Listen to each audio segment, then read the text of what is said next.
Today, I want to talk to you about the myth of work life balance. Not that it's a holy grail or something that doesn't exist. It's just the myth that the industry sells you. How many time management tools have you invested in? How many seminars and workshops have you sat in to learn a system, to learn a way of thinking, to learn habits that will help you with the quote unquote work life balance? I know I've invested thousands and thousands and thousands of dollars. I talk about it in only tens that I had, a Franklin planner and a leather bound Franklin planner with all the color coded uh, inserts. Didn't work. I did David Allen's Getting Things Done twice. Didn't work. I understand time management. Teach time management. I teach energy management. I talk to people day in and day out, and they all ask for work life balance. The world is asking way too much of us.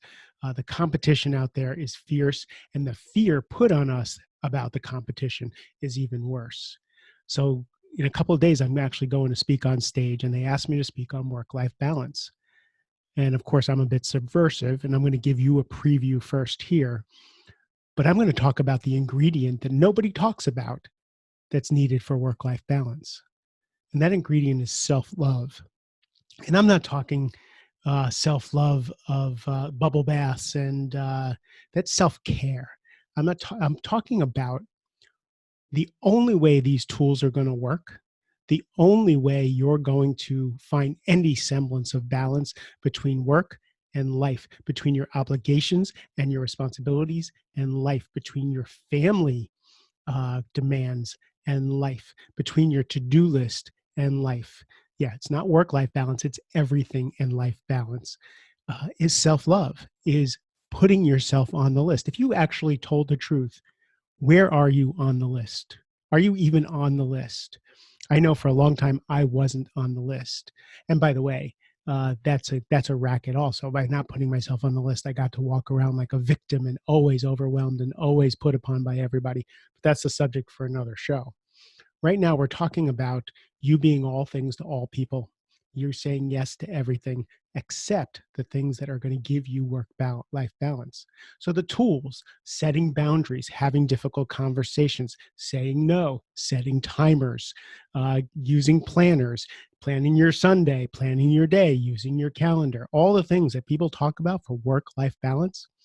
If you don't add self-love, if you don't put yourself on the list, if you don't matter, you're not going to find work-life balance. You're not going to find balance with anything. So practice each day. Do I get to be on the list today?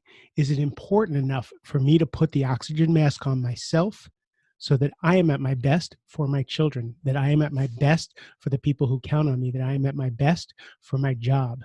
Now, self-care does play into this, but do you value yourself? Do you value your energy? In other words, are you going to put gas in the car, in your own car of your body and in your life to be the best you can be?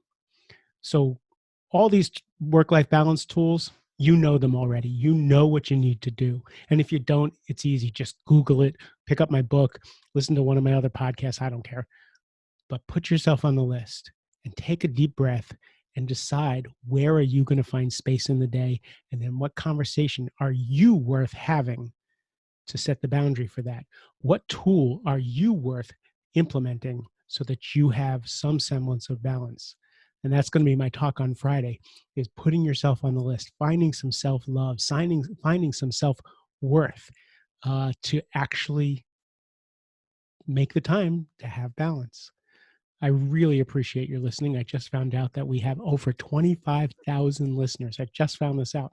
That is crazy to me, 25,000. So I appreciate every moment of your precious time and attention.